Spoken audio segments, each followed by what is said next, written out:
Hi, I'm Maya Berry. Welcome to Viewpoint. The Senate Judiciary Committee is hearing testimony from privacy and security experts on the pros and cons of authorizing a law known as Section 702. The law allows U.S. intelligence agencies to collect electronic communication of foreigners living outside the United States, and also collects a huge amount of email, text, and other personal data from Americans in the same process. Joining me to discuss this latest government surveillance debate is Drew Mitnick. He's Junior Policy Counsel for the digital rights organization Access Now, where he works on cybersecurity, digital due process, and privacy. Drew, thanks so much for being with us today. Thanks for having me. So before we jump to the conversation on 702, and actually I think it's partly directly related, one of the biggest issues with regards to the conversation about surveillance is the inability of sort of your average citizen to understand why this impacts them. So you can start a bit with that, please. Yeah, I'm happy to. And, you know, I think part of the struggle is when you have names like 702, what does that really mean, right? We don't know anything. And so we've seen words like PRISM and upstream thrown around when talking about it, but it really is difficult to connect that with our everyday lives.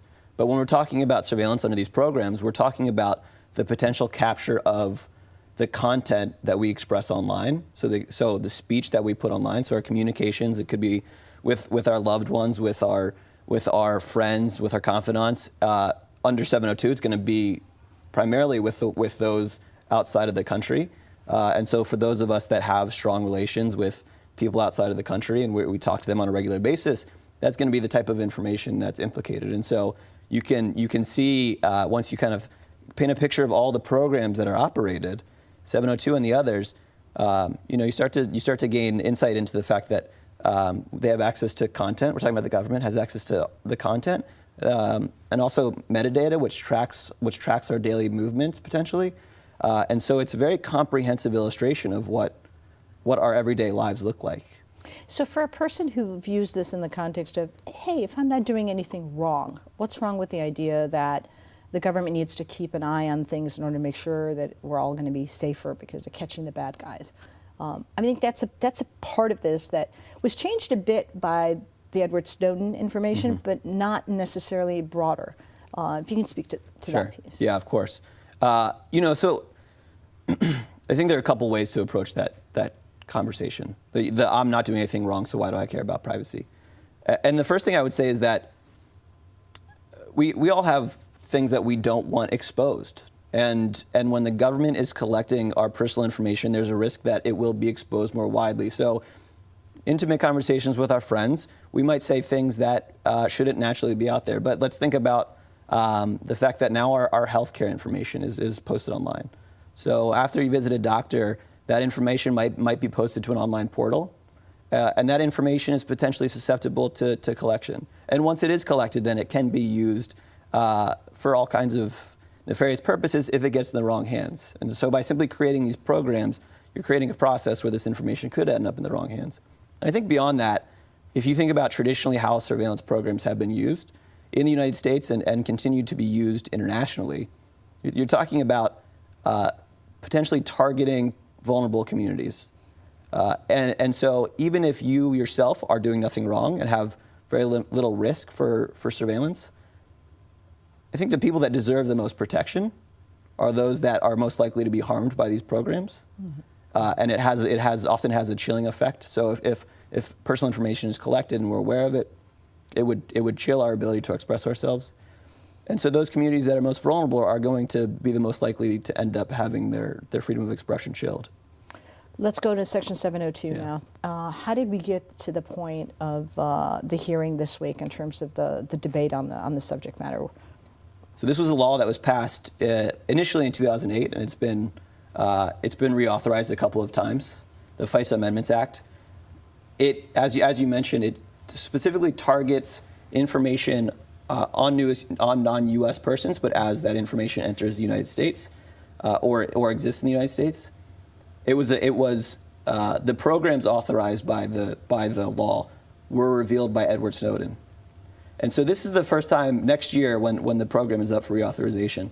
This will be the first time we really had an opportunity to assess what those programs do and evaluate whether we think that there are adequate human rights protections. And so the two big programs that we're now aware of are PRISM, which is a program where the information is stored on the tech companies' servers, so thinking about the big ones like Google and Apple, and the government has ways to access that information. And then upstream, which is as the information transits into the United States through undersea communications cables, that information can be queried using specific terms. And so in both instances, you see a tendency toward broadly being able to access information with very few limitations. And it's done under the name of foreign intelligence, but ultimately it really includes everyone because, as you said, Americans are implicated as well. And so I think there are a couple questions which the organization that I work for asks, do these programs abide by human rights protections? Are they necessary and proportionate, are some of the questions that we'd ask. And I think when you're talking about the ability to run selectors against nearly every piece of data that enters the United States, there's at least a significant question as to whether it's proportionate surveillance. And then you can also ask whether, under the Fourth Amendment of the U.S. Constitution, whether protections for Americans are adequate. And so we have what's called backdoor surveillance of Americans, where individuals who are potentially communicating with those abroad, even though they're American, they could be targeted, and that information could be subject to surveillance under those programs. One of the things in the aftermath of the attacks of 9/11 was, of course, the passage of the Patriot Act that began the process of putting all of this in place in terms of responding to this. Some of those provisions had sunset clauses put in there on purpose, with the idea being that we would examine all of this after the fact to say, did we strike the right balance between meeting civil rights, civil liberties protections, and national security concerns? What is the current sort of take on that particular balance piece, particularly with regards to Section 702? Yeah, so one of the challenges with having sunset clauses is they're only really effective if we know how the law is being used, which we didn't until the Snowden revelations. And so part of the conversation happening now in the hearings on 702 is whether there's adequate transparency in the programs. And I think evaluating the transparency is one of the initial questions we should ask in assessing whether, whether the programs are properly administered. And that's fine, and I think we should have that conversation. But I think beyond that, then you get to the point of having a conversation about the substantive limits and hitting on those protections that I mentioned, the Fourth Amendment protections and the human rights protections. So I think specifically thinking about 702, where a lot of that conversation is about transparency. There was an effort to broadly reform surveillance post Snowden. And that was part of the Patriot Act that enabled the collection of telephone metadata. And thanks to broader knowledge of how that program worked, we were able to place some limit on the collection. And that's a program that enabled the collection of nearly all American cell phone records. So in terms of the hearings this week, what in particular brought you some hope in that there are members of Congress that are looking more critically at the state of surveillance in the U.S.? Yeah, you had some members that spoke up effectively in protection of civil liberties and human rights. So you had Senator Leahy and Senator Franken, and they, I think they talked a lot about transparency, and they talked a lot about protections for Americans. And those are, and as I mentioned, those are really key elements of the debate. In terms of having this conversation, and again, I feel like it tends to happen at a level that gets missed by most average Americans in terms of this. Can you explain a bit about how this really is, in some ways, a warrantless search? That's part of what's happening here when they're able to pick it up from the massive metadata piece, just so that I think an average person understands how this connects to them. Right. Yeah. Generally, the way that a warrant would work is that you would go to a court and say, I have this individual that I'd want to conduct surveillance. So there's specificity involved. The challenge with 702 programs is that the intelligence agencies go to the FISA court, and they get authorization to broadly run the programs. And then the oversight is conducted within the intelligence agencies themselves, with limitations on the collection, limitations after the collection. So there are a few limitations on the collection itself. That's not traditionally how warrants have worked. And the justification is that you don't need a warrant because it's a foreign intelligence context. But when you're talking about the surveillance of U.S. persons as well, when backdoor searches are included, I think that's a bit of a misleading argument, and it's a new application that we haven't seen before. And so I think now that we're having a public discussion, there's an opportunity to really address whether the existing protections are adequate. So I recall during the time that the Edward Snowden piece actually broke, there's the interview that he did with Wired magazine, where he talks about in his own progression and his decision to become a government whistleblower. One of the pieces was specifically information that had been shared with a foreign government about Arab Americans. He actually talks about information specifically that was caught up as part of this program on Palestinian Americans shared with the government of Israel, and without it being scrubbed, so that it actually included information. It would have been my name, that kind of piece. The issue of this data, once it's out here and part of our surveillance programs, and how it's shared with other entities. Can you speak a bit to why that should, I mean, it seems obvious in some ways why that should concern us, but why that should concern communities like ours, but broader than that as well? Yeah.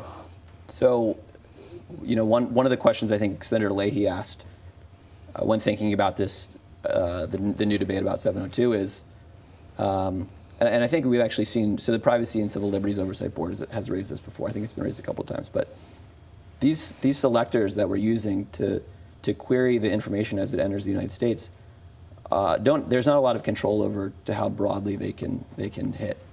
And so you're talking about a potentially significant amount of information about a fairly wide-reaching. So thinking about particular regions where surveillance is going to be targeted most heavily in the Middle East, and then those individuals who have the connections to those countries are going to be the ones who are going to be subject to most of their information being actually queried by the intelligence agencies. And so one of the questions that's lingered over this conversation is, once the NSA collects that information, what regulations are in place to limit that sharing to, say, the FBI for domestic criminal law enforcement?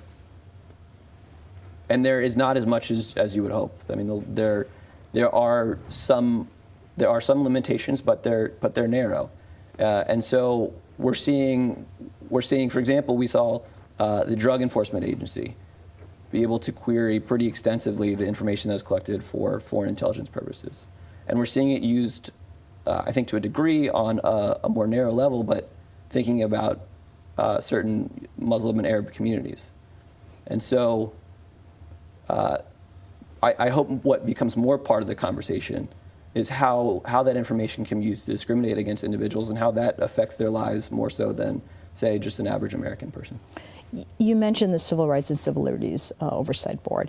Those are protections that were put in place specifically to look at these policies.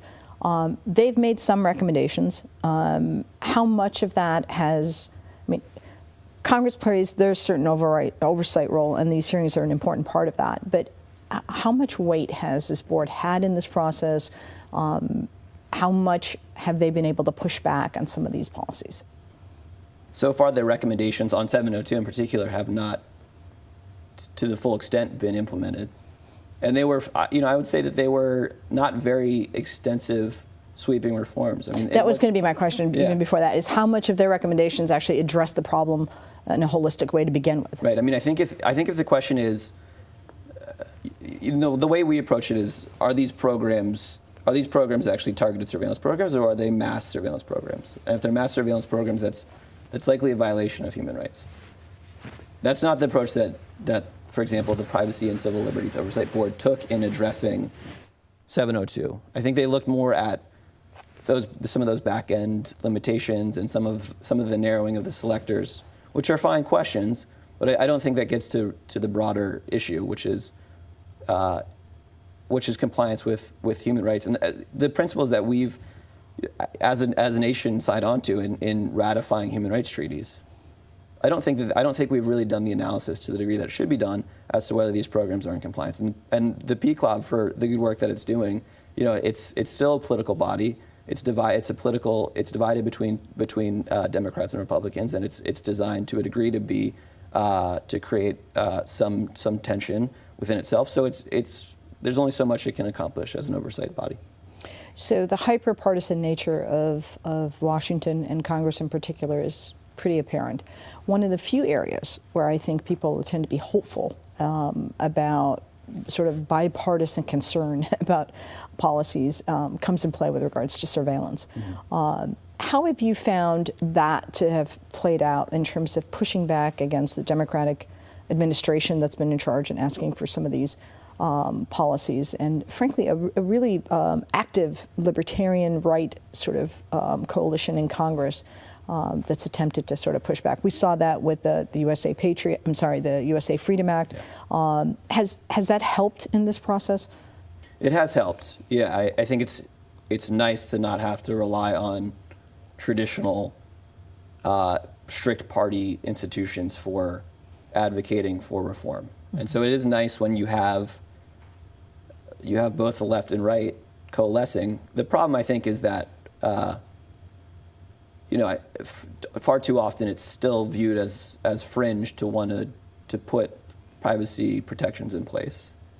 And so, as an organization, we're nonpartisan, we're a global organization, so we don't align with either political party. And we certainly work we strive to work with all sides, with all communities.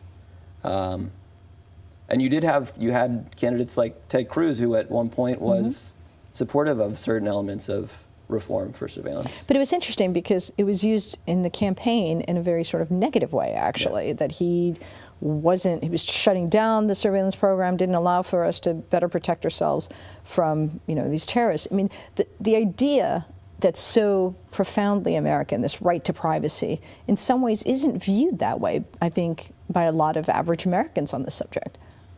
You certainly have institutional politicians who are aggressive on national security, and they view any limitation on a national security program as a betrayal of our security. And I think without really examining whether those programs are run effectively, I think there's oftentimes overlap between the questions of privacy and efficacy, and we saw that with Section 215 with the telephone metadata program. Explain that a bit, Section 215. So this was the program that it was a program that was operated under 215 that enabled the collection of all cell phone metadata. So it included things like the cell phone numbers, the time between conversations between two individuals. It was just about all of that information was given to the government, and so the question was whether the government needs all that information or whether they can use some existing intelligence to figure out who they should be targeting. And so there was a reform effort. It was successful, as you said, the USA Freedom Act, that does require the government to now provide some specificity in accessing those metadata records. So, it goes to show that there can be success. I think part of the reason that reform effort was effective is because it was specifically geared at Americans, and so it was a little bit easier as a politician to sign on to a U.S.-focused program as opposed to reform of FISA we're talking about now, which does implicate a lot of non-Americans, but also, as we've said, a significant number of Americans are in there too. So. Right. I know that one of the sort of next big fronts at which we will see surveillance issues come up is Rule 41. Yeah. As you said in the beginning of the show, these have incredibly easy to forget names. Yeah. But tell us a bit about Rule Sure. 41 and why it's an important piece of the debate coming up. Right. So we saw in the San Bernardino iPhone case that the FBI was attempting to gain access to an encrypted iPhone. And so one of the questions beyond just the use of backdoors to encryption to gain access to that information is whether the government can hack devices. They can use their own techniques to gain access to a device that don't rely on weakening the encryption necessarily. And so Rule 41 is a rule of criminal procedure that would allow law enforcement to go to basically any court to get a warrant for hacking, even when the location of the device is not known. And so it would be it would be for an investigation of like the criminal hacking statute. The problem, though, is that we're now talking about the procedure for government hacking, about the use of hacking techniques, and we've never had a conversation about that in Congress. There's no authorization. There's no specific authorization for hacking that's been legislated. But now we're talking about a procedural rule that we're potentially expanding without I think having that first conversation. And part of the problem with the broad use of hacking is that there are sweeping implications. So if the FBI were to use an investigative technique to get into a device, that technique could potentially spread to a number of other devices. There's a significant risk to using these devices. And you're often talking about investigating victims of hacking crimes, and to get into the victim's device to do some investigation. And so I think that there's a lot of question about appropriate limitations that we haven't had. And presumably the idea that we are going to be hacking this equipment, even the term that's being used, would suggest that the technology companies are not cooperating with government requests to provide this data. That was a pretty significant issue as part of the campaign as well, with regards to specifically the San Bernardino case. How is that impacting the policy discussion on this, particularly with members of Congress who want to position themselves as, in one place or another on this? Yeah, we've seen an array of positions, and we've seen some members of Congress, Senator Wyden, Representative Liu, who've come out and said we need to have a legislative limitation on forcing companies to undermine encryption, which, there are all kinds of arguments against undermining encryption. We've seen so many examples where undermining an encrypted device just spreads the vulnerability, spreads the encryption vulnerability. We've also heard a lot of politicians who have come out and said we should, for example, boycott the companies that use strong encryption, that stand up against government mandates. And so it's going to continue, I think, play out, and I think it's good that we're having the conversation, and hopefully it comes out on the right side ultimately. How do people understand this in the context of companies or providers who literally said now it's a way of branding their product that you can get around the encryption piece, the WhatsApps and the others? I mean, clearly there is a sense that people respect their privacy in this context and are looking to protect it. How have the tech companies been coming in on this issue? I think that's one of the clearest signs that people do care about their privacy, is that we've seen a proliferation of encrypted communication channels that we haven't really seen. We haven't seen that previously. So you mentioned WhatsApp. The way that these systems are being implemented now is that you can have a conversation with a person who also uses the same encryption communication, and it's protected from either a malicious attacker in the middle or a government accessing that information. And so you have all kinds of governments around the world that would love to gain access to it for nefarious purposes and sometimes legitimate purposes as well. So now that we're seeing privacy marketed effectively, I think that should be an indication to politicians that people do care about their privacy.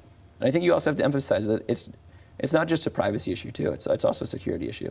It's going to be the future of these debates is going to be a combination of how does this impact our privacy, and we're talking about ensuring government access to secure communication, but also what does it mean for our digital security? What does it mean for the healthcare records that I mentioned earlier, and whether we're actually protecting those records?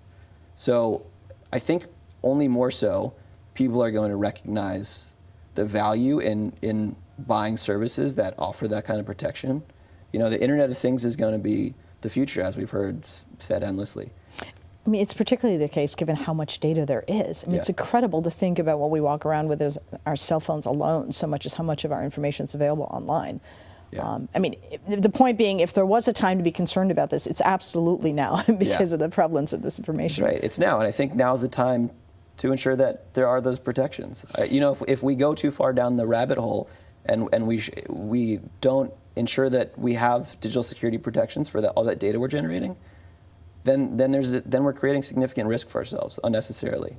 We are in the middle of a pretty intense presidential election cycle. There are times when the candidates say things that are helpful to advancing people's policy understandings of issues, and there are times not so much. If you were able to ask, in a debate question, or if you got to decide these guys weighing in on this issue, what would you want them saying as part of our national conversation on important policy matters on the issue of surveillance? Yeah, I'd like them to recognize the value of individuals being able to protect their own privacy. It's far too often when they talk about privacy, they purely talk about it in terms of national security. When they talk about security generally, it's only talked about in terms of national security, and that's an important conversation to have. But I would like a candidate out there also to recognize the value of human rights protection, the value of privacy, and the value of individuals' ability to secure themselves. And members of Congress on this as well, in terms of, we've talked about Section 702 and Rule 41. What do you expect to come down further down the pipe on these? Yeah, so the Internet of Things is going to continue to be an issue that we're seeing a little bit of regulatory action on. And I think there's going to be more of it because there's a recognition of the level of data that we're collecting and how to approach it. Government hacking, so I hope beyond Rule 41, we have an actual conversation about appropriate use of hacking.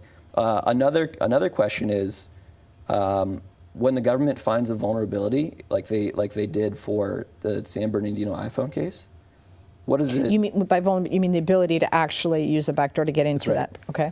One of the questions pending from that instance was, now that the FBI had the ability to gain access to the device, did they give that vulnerability to Apple to better protect iPhones? And the FBI said that they can. It's part of the agreement with the company that provided the vulnerability. That they cannot iPhone. provide it. They can't share it back. Share it with Apple. But there should be. It needs to be part of the conversation as to whether they should share that vulnerability, because it would protect iPhone users around the world. So that will continue to be, I think, part of the conversation going forward. This idea that it's not about just a company and this provider who hacked it for them effectively, that these are bigger pieces. It's about the common good. Yeah. Just in terms of trying to, I keep going back to sort of the layperson explanation of this. How much of a priority is this for members of Congress as they reflect on? I mean, do they hear a lot from constituents on these issues to the point where they will weigh in and try to sort of take a risk to push this envelope a bit further about affording better protections? There are certainly members that are responding more effectively to the advocacy on these issues. And I think and hope that after seeing the response to things like the San Bernardino case, there will be greater recognition. So, we have seen some progress recently. So, a separate law that enables access to information stored in email servers for more than 180 days, where the government can then access that information without a warrant. The House of Representatives actually just passed a reform bill that would require warrants for access to stored email information. And so I think that's a response to partially the broader recognition of the privacy issues when we're talking about digital technology. So I think I think that the fight over the email stored email data is indicative of hopefully a better future. Thank you, Drew. Thank you for the work that you all do and for taking the time to explain it to us today. That's all the time that we have. For more information, follow us on Twitter at AIUSA or check out our website at aiusa.org. Thanks for watching, and we'll see you next week on another edition of Viewpoint.